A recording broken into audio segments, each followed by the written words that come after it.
Renungan Pagi, Christ Triumphant atau Kristus yang Menang oleh Ellen G. White, 12 Juli 2025. Mari kita berdoa. Bapa kami yang di sorga, Allah pencipta langit dan bumi, laut dan segala isinya, Allah yang maha besar, maha kuasa, sumber segalanya, yang kami sembah selalu melalui anak-Mu yang tunggal, Yesus Kristus. Terpujilah Yesus, anak Allah yang maha tinggi, yang adalah guru yang agung bagi kami. Pada pagi hari ini kami bersyukur boleh bangun dan berbakti, dan sebagaimana membaca dan mendengarkan nasihat firman-Mu, kiranya ini menjadi pertobatan bagi kami semua, agar masing-masing kami rajin mempelajari akan firman-Mu, ya Tuhan, dan dapat dituntun dalam seluruh kebenaran oleh kehadiran Roh-Nya Yesus dalam hati kami. Beserta kami sepanjang perbaktian ini, kehendak-Mu yang jadi. Ampun kami akan dosa dan salah, karena kami berdoa hanya dalam nama Anak Allah yang tunggal, Yesus Kristus, yang adalah Tuhan dan Juru Selamat kami. Amin. Renungan hari ini akan dibacakan oleh Saudari Yesi Mamentu. Kepada Saudari Yesi, kami persilahkan. Selamat pagi dan selamat hari Sabat untuk kita semua. Judul renungan kita pada pagi Sabat ini adalah Waspadalah terhadap pemutarbalikan kitab suci oleh setan. Ayat inti terdapat dalam Mazmur 37 ayat 39 dan 40. Orang-orang benar diselamatkan oleh Tuhan. Ia adalah tempat perlindungan mereka pada waktu kesesakan. Tuhan menolong mereka dan meluputkan mereka. Ia meluputkan mereka dari tangan orang-orang fasik dan menyelamatkan mereka, sebab mereka berlindung padanya. Godaan di padang gurun yang dialami Kristus adalah pertentangan pribadi dengan si jahat yang telah menunjukkan dirinya sebagai sumber dosa. Setan pernah menjadi kerub pelindung di istana sorga, malaikat yang paling berkuasa setelah Kristus sendiri. Namun, ia bangkit melawan Allah dan membujuk beberapa malaikat untuk bergabung dengannya dalam pemberontakan. Terjadilah perang di sorga, dan setan beserta para pengikutnya diusir. Setelah diusir dari sorga, setan bertekad untuk mendirikan kerajaan di bumi ini dan memenangkan umat manusia ke pihaknya. Namun, Kristus berjanji bahwa jika manusia dikalahkan oleh godaan, Dia, Anak Allah, akan menjadi penjamin mereka. Kristus datang ke dunia kita untuk berdiri di tempat yang sama dengan Adam, untuk menanggung godaan yang tidak dapat ditanggung Adam. Setelah pembaptisannya, ia pergi ke padang gurun, dan di sana ia dicobai oleh musuh. Selama 40 hari dan 40 malam ia berpuasa. Kemudian ketika ia lapar, setan datang kepadanya seolah-olah ia adalah seorang utusan dari istana sorga dan mencobainya. Musuh mengetahui dengan baik kuasa firman Allah. Ia tahu bahwa firman ini telah menyediakan roti bagi orang Israel dalam perjalanan mereka melalui padang gurun, dan bahwa firman yang sama sekarang dapat memenuhi kebutuhan Kristus. Namun ini bukanlah rencana Allah. Ia bermaksud agar Kristus diperlakukan sebagaimana manusia diperlakukan. Ia tidak boleh menggunakan kuasa ajaib demi kepentingannya sendiri, karena jika ia melakukannya, setan akan berkata bahwa ujiannya tidaklah adil, karena ia telah menggunakan kuasa supranatural, dan bahwa ia tidak dapat menuntut manusia untuk menaati semua tuntutannya, jika upaya untuk menaatinya akan menghancurkan kehidupan. Setan ingin Kristus membuat dirinya bersalah atas dosa kesombongan dengan menyingkapkan kehidupannya secara tidak perlu. Ia tidak mengulang seluruh kutipan tersebut, tetapi menghilangkan kata-kata di segala jalanmu, yaitu di jalan tugas. Jika Kristus telah menganggap remeh belas kasihan Allah dengan mempertaruhkan hidupnya untuk memberikan bukti kepada setan tentang statusnya sebagai Mesias, ia tidak akan berada di jalan tugas. Semua orang hendaknya mengenal firman Allah, karena setan memutarbalikkan dan mengutip kitab suci secara keliru. Dan orang-orang mengikuti teladannya dengan menyampaikan sebagian firman Allah kepada orang-orang yang ingin mereka tuntun ke jalan yang salah, menahan bagian yang akan merusak rencana mereka.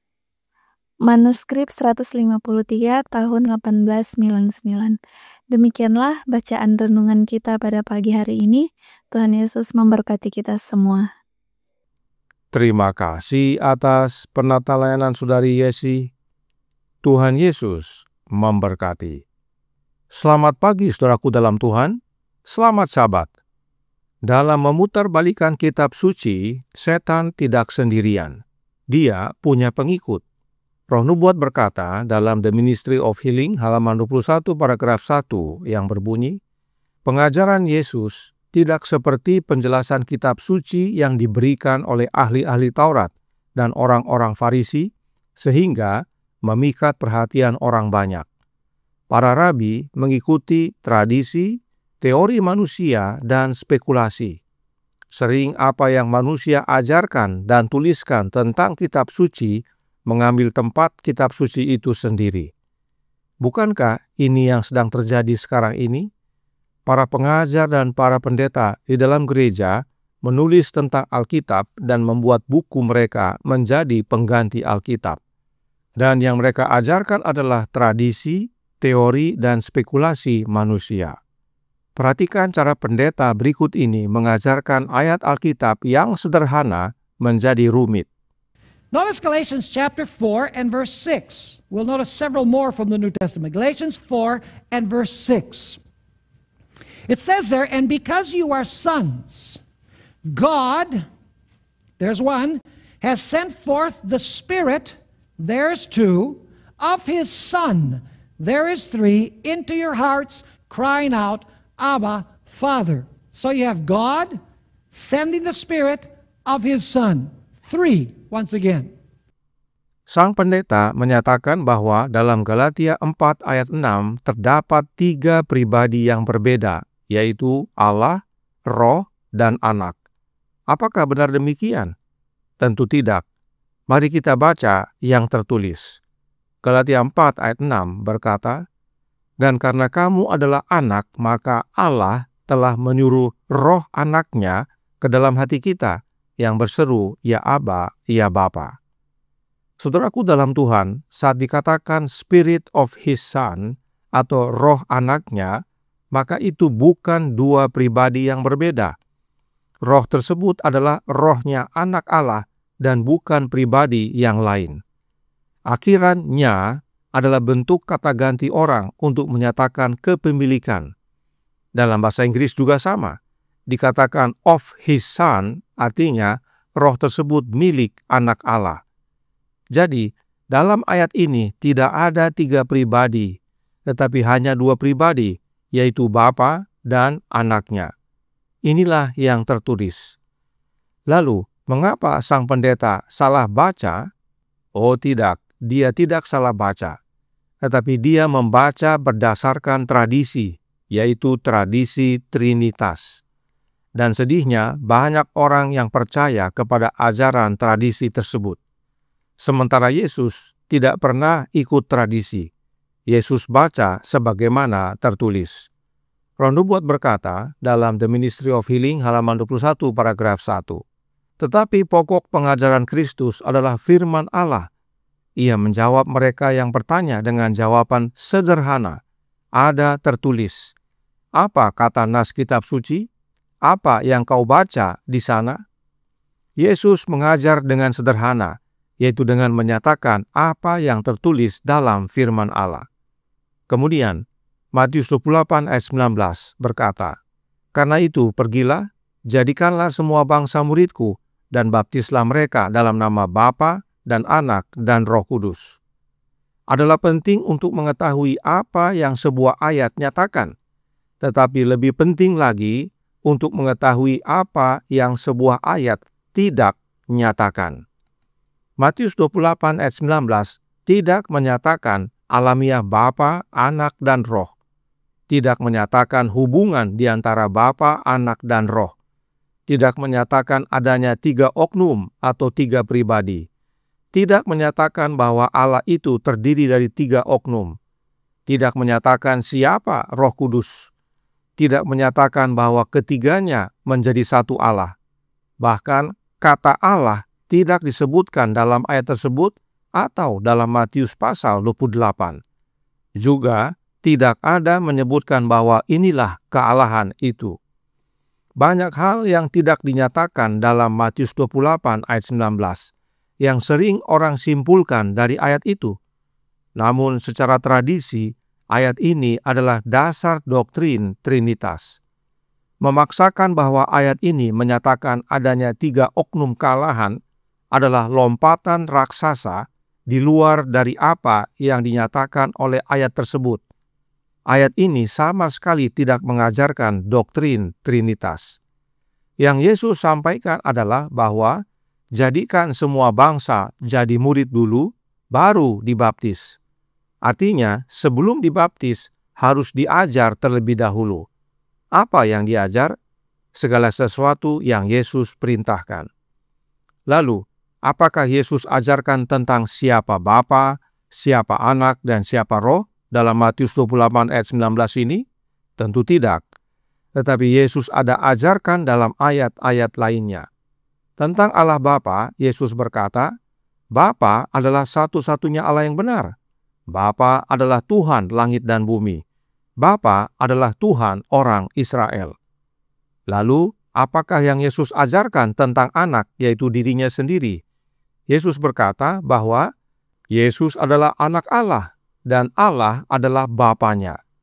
Bahwa Yesus keluar dari Allah, yaitu bahwa Yesus lahir dari Allah. Status Yesus sebagai anak mendapat kehormatan dan hidup ilahi. Dan keilahian anak diakui oleh sahabat dan musuh. Yesus tidak pernah menyatakan bahwa dirinya adalah Allah anak. Tidak pernah dan tidak ada.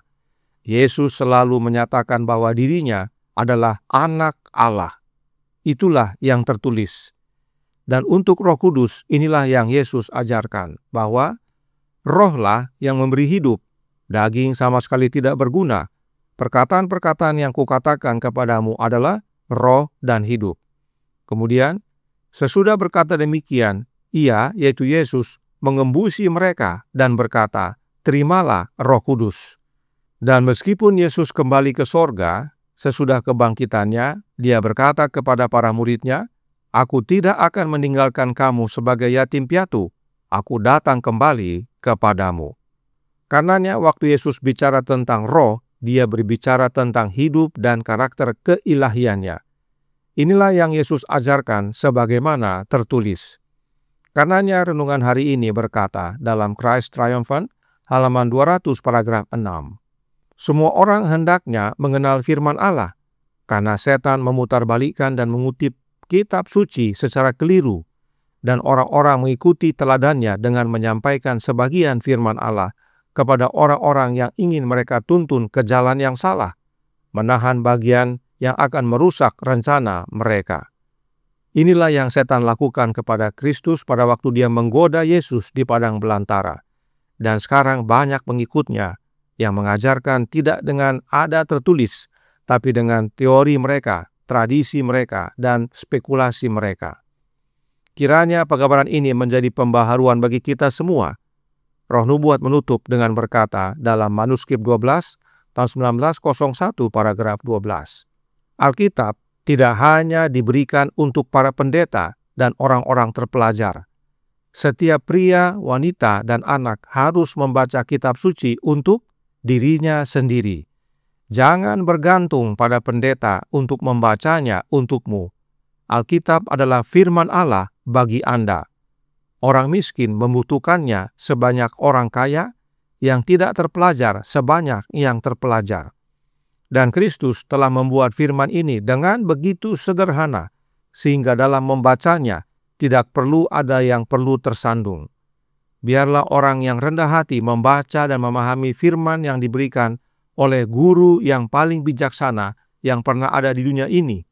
Dan di antara raja-raja, para gubernur, negarawan, dan orang-orang yang paling berpendidikan di dunia, tidak ada yang lebih besar dari dia. Tidak ada yang lebih besar dari Yesus. Dialah guru agung kita yang hadir dalam hati kita oleh kehadiran Roh-Nya. Tuhan memberkati, saya bawa dalam nama Yesus. Amin. Mari kita berdoa. Bapa kami yang di sorga, Allah pencipta langit dan bumi, laut dan segala isinya, Allah yang maha besar, maha kuasa, sumber segalanya, yang kami sembah selalu melalui anak-Mu yang tunggal, Yesus Kristus. Terima kasih atas nasihat vital pada pagi hari ini. Untuk kami rajin baca firman-Mu, mempelajari akan Alkitab, sebagaimana tertulis, agar tidak terjebak dan terjerumus kepada penyesatan yang setan lakukan, baik secara langsung maupun melalui pengikut-pengikutnya, para manusia di dunia ini. Dan penting bagi kami untuk mempelajari firman-Mu dengan kehadiran Engkau ya Yesus sebagai guru kami. Karenanya tolong kami ya Bapa, karuniakanlah roh anak-Mu dalam hati ini, sebab hanya Roh-Nya Kristus yang kompeten mengajar kami, agar kami semua dituntun ke dalam seluruh kebenaran dan tidak terjebak atas ajaran-ajaran manusia yang berdasarkan teori mereka, spekulasi mereka, dan tradisi-tradisi mereka. Beserta kami sepanjang hari ini kehendak-Mu yang jadi, ampun kami akan dosa dan salah, karena kami berdoa hanya dalam nama Anak Allah yang tunggal, Yesus Kristus, yang adalah Tuhan dan Juru Selamat kami. Amin.